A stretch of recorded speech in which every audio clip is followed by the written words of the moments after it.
कोडरमा की शालिनी गुप्ता और धनबाद के पूर्व मेयर चंद्रशेखर अग्रवाल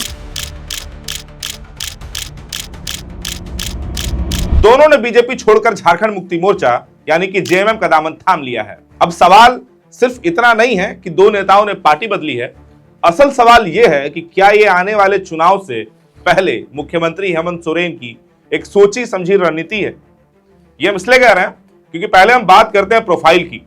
शालिनी गुप्ता जो कोडरमा से हैं, कोडरमा से चुनाव लड़ चुकी हैं, मतलब क्षेत्र में उनकी राजनीतिक पहचान और संगठनात्मक नेटवर्क पहले से मौजूद है और मजबूत है। दूसरी तरफ है चंद्रशेखर अग्रवाल, धनबाद के पूर्व मेयर, नगर निगम स्तर पर मजबूत पकड़ है और शहरी वोट बैंक और व्यापारी वर्ग जो है उनसे संपर्क भी अच्छा है। अब ये कोई छोटा मोटा राजनीतिक कैपिटल तो है नहीं। अब इसे जोड़िए राजनीतिक भूगोल से, धनबाद कोयलांचल की राजनीति और कोडरमा उत्तर झारखंड का रणनीतिक जिला, दोनों जगहों पर बीजेपी की परंपरागत जो पकड़ है वह उसको माना जाता है कि बीजेपी यहाँ पर बहुत ही मजबूत है। ऐसे में अब यह सवाल उठता है कि क्या जेएमएम इन जिलों में अपनी पकड़ को मजबूत करने की तैयारी कर रहा है, क्योंकि जो तस्वीरें आ रही हैं वो तो यही समझा रही हैं। और अब सबसे महत्वपूर्ण बिंदु जो है वो ये है कि ओबीसी समीकरण, चंद्रशेखर अग्रवाल और शालिनी गुप्ता दोनों वैश्य समाज यानी कि ओबीसी समाज से आते हैं। झारखंड की राजनीति में आदिवासी गैर आदिवासी संतुलन हमेशा से निर्णायक रहा है, लेकिन शहरी सीटों पर ओबीसी और व्यापारी वर्ग का वोट बैंक चुनाव का रुख बदल सकता है और बदलता भी है। अगर जेएमएम इस वक्त में पैठ बनाता है तो यह सिर्फ संगठन विस्तार नहीं होगा, बल्कि वोट बैंक की नई इंजीनियरिंग भी इसको आप कह सकते हैं। अब एक और दिलचस्प पहलू जो कि है कि बीजेपी पर अक्सर आरोप लगता रहा है कि वो दूसरे दलों के नेताओं को अपने पाले में लाकर संगठन मजबूत करती है। अगर आप हाल फिलहाल के वर्षों में देखेंगे तो मंडल मुर्मू, चंपई सोरेन जैसे जो नाम है वो चर्चा में रहे जेएमएम छोड़ के बीजेपी में आने के लिए, लेकिन इस बार तस्वीर एकदम उल्टी दिख रही है। इस बार बीजेपी से नेता निकलकर जेएमएम में जा रहे हैं।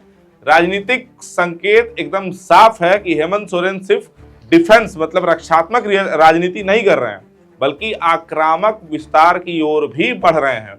और ये कहीं ना कहीं बीजेपी के लिए बड़ा दिक्कत का बात होने वाला है।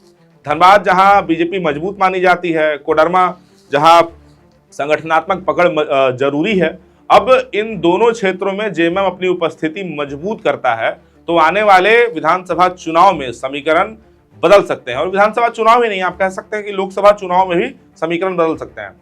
लेकिन राजनीति के हर सिक्के के दो पहलू होते हैं, जैसा कि हम और आप दोनों जानते हैं। तो क्या यह व्यक्तिगत असंतोष का परिणाम है या स्थानीय स्तर पर टिकट या फिर नेतृत्व को लेकर के कोई मतभेद रहा था, या फिर ये पूरा का पूरा जो है राजनीतिक शिफ्ट है? अब ये क्या है ये आप बेहतर समझते हैं, यह समय भी बताएगा आने वाले समय में। लेकिन फिलहाल इतना तय है कि धनबाद और कोडरमा में राजनीतिक तापमान जो है वो बढ़ चुका है। और ये सिर्फ पार्टी बदलने की खबर नहीं है, जिसको आप ऐसा मत सोचिएगा। एक चुनावी संकेत भी आने वाले टाइम में कि क्या ये ओबीसी वोट साधने की शुरुआत है या क्या हेमंत सोरेन बीजेपी के शहरी गढ़ों में सेंध लगाने की कोशिश कर रहे हैं, या सिर्फ स्थानीय समीकरण का बदलाव है। समय बताएगा, आप और हम दोनों देख रहे हैं। लेकिन आप क्या सोचते हैं कमेंट सेक्शन में अपनी राय जरूर दीजिएगा। जाते आते आपको हम ये भी बता देते हैं कि धनबाद को अगर आप गौर से देखेंगे, कोडरमा को अगर आप गौर से देखेंगे तो आपको ये दिखेगा कि कोडरमा में नीरा यादव, अन्नपूर्णा देवी जैसी बड़ी जो महिला नेत्रियां हैं, बड़ा चेहरा है, ये लोग मजबूत स्थिति वहां पे दिखते हैं। और इसीलिए शालिनी गुप्ता जैसे एक और चर्चित नाम, जिसके पास वोट बैंक की पकड़ हो, जनता के बीच जिनका नाम पहले से जाना पहचाना हुआ हो, वैसे की जरूरत थी। और चंद्रशेखर अग्रवाल मेयर हैं तो जाहिर है कि पूरा नगर निगम मतलब कि पूरा शहरी क्षेत्र उनको जानता है। उनको मेहनत सिर्फ और सिर्फ परिसीमन पर करनी है, जो विधानसभा या लोकसभा का परिसीमन है सिर्फ उस पर करनी है। तो इन सारी चीजों को देख करके हेमंत सोरेन ने बहुत बढ़िया और बहुत बड़ा दाव खेला है, जिसकी की चर्चा आजकल हर तरफ है।